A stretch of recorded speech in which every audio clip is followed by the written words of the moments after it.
Hello and welcome to another Every Tuesday video. This week I am so excited to announce my latest class, Lettering Layouts, where we go over a bunch of different strategies on how to lay out your lettering, how to choose different text decoration styles, weights, combinations, all kinds of different things.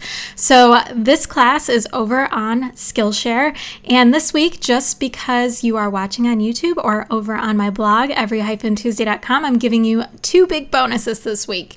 So the beginning part of this video has the trailer for the class, so you can see exactly what the class is about.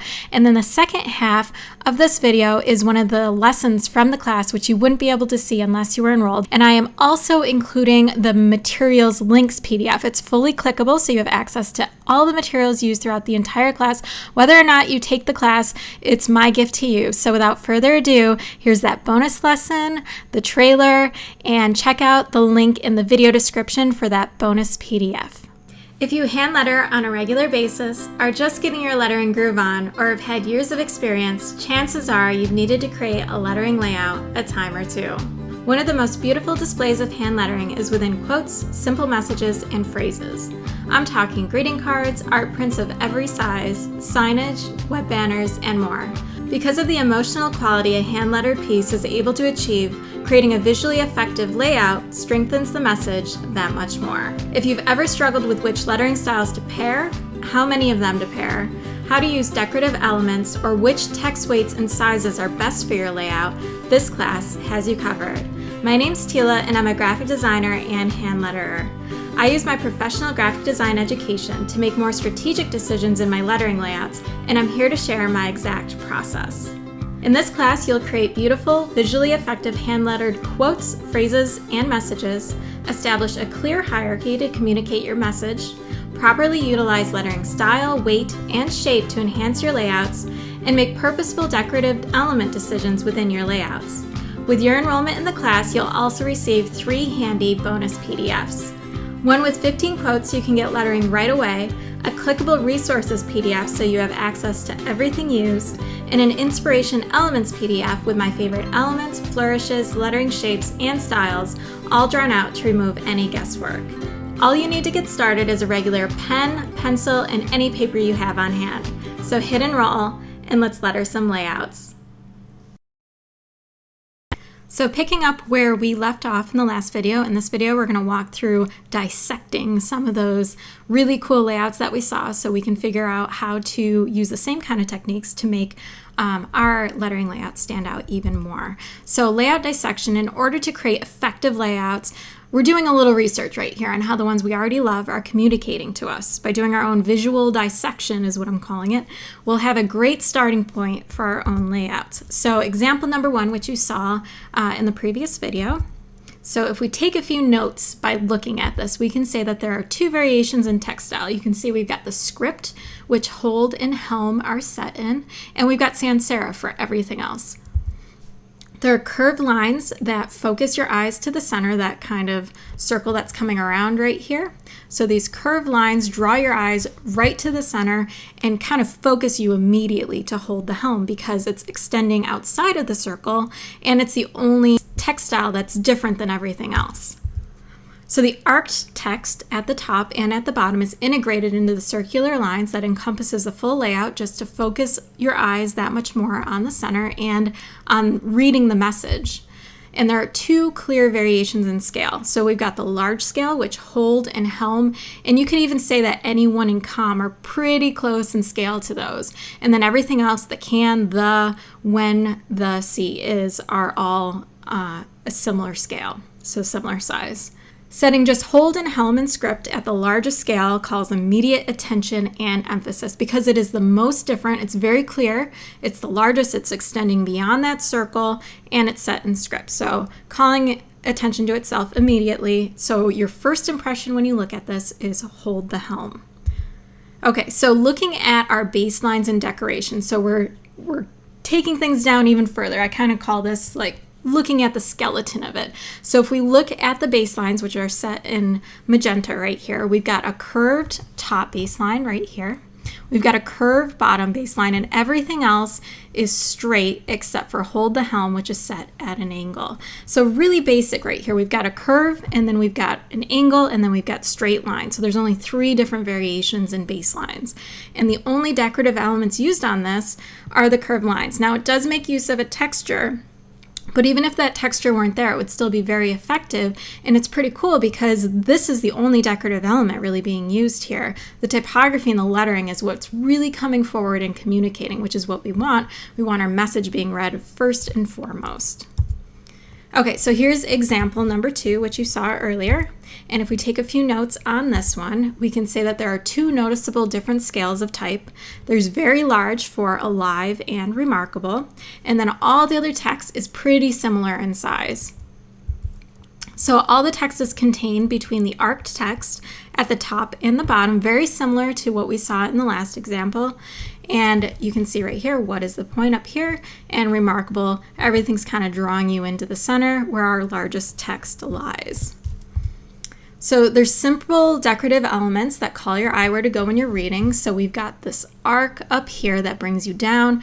We've got these line elements that are kind of drawing you in even further. And then we know where to read afterwards by these very simple flourishes right here.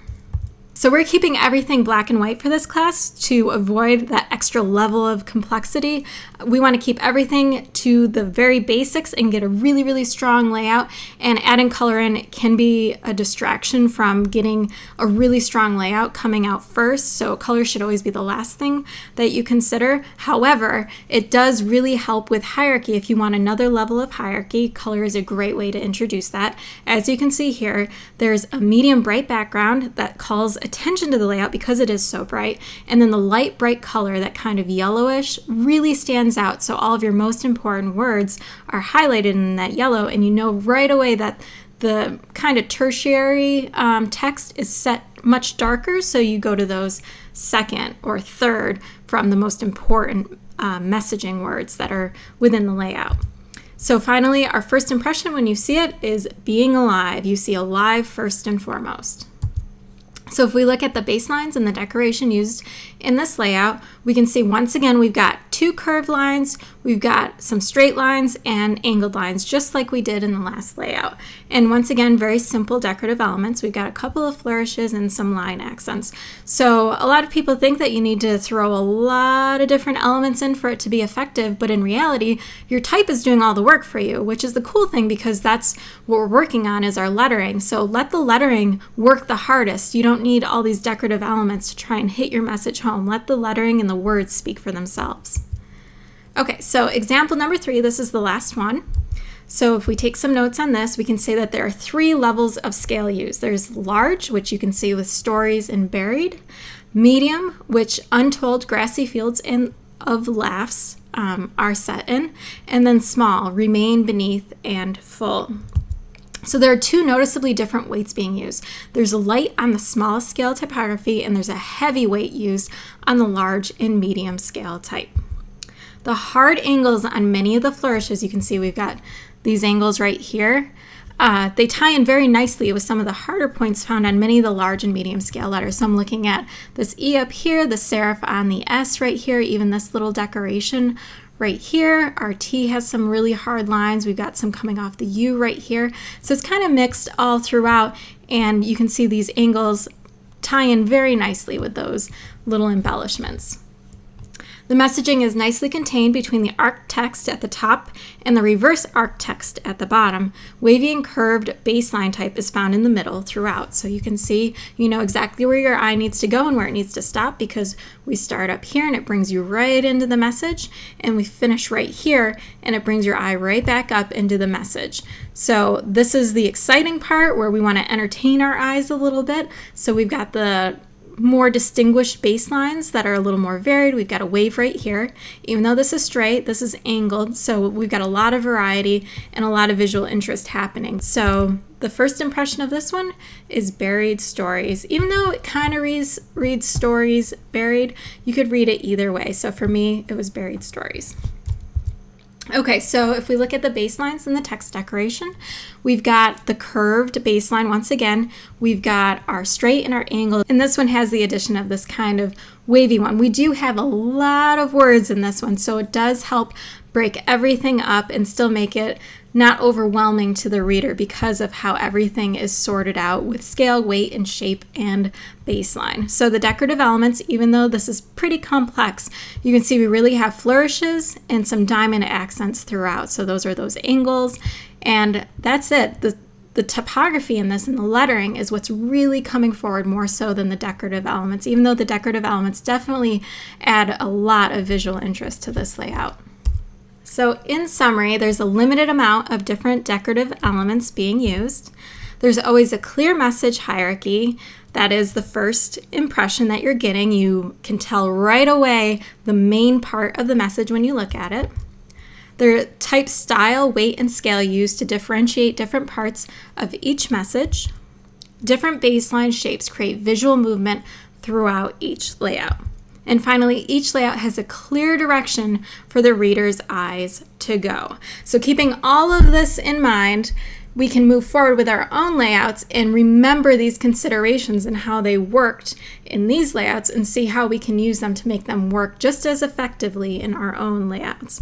So if you're looking for more examples, you can click on the 6 Stunning Typographic Layouts blog link on the materials bonus sheet that came with the class, and you can locate that by hitting your project right underneath this video, and it'll be right on the right side, and you can get to it on a laptop and on a desktop computer, and they're right there, and just download that materials links sheet, and it's right at the bottom of that sheet. So you can click on that, and I've got 3 more dissections. So if you want to pursue that a little further, that's where you can find it. In the next video, we're going to go over the materials for this class, and then we'll jump right into making our own lettering layouts.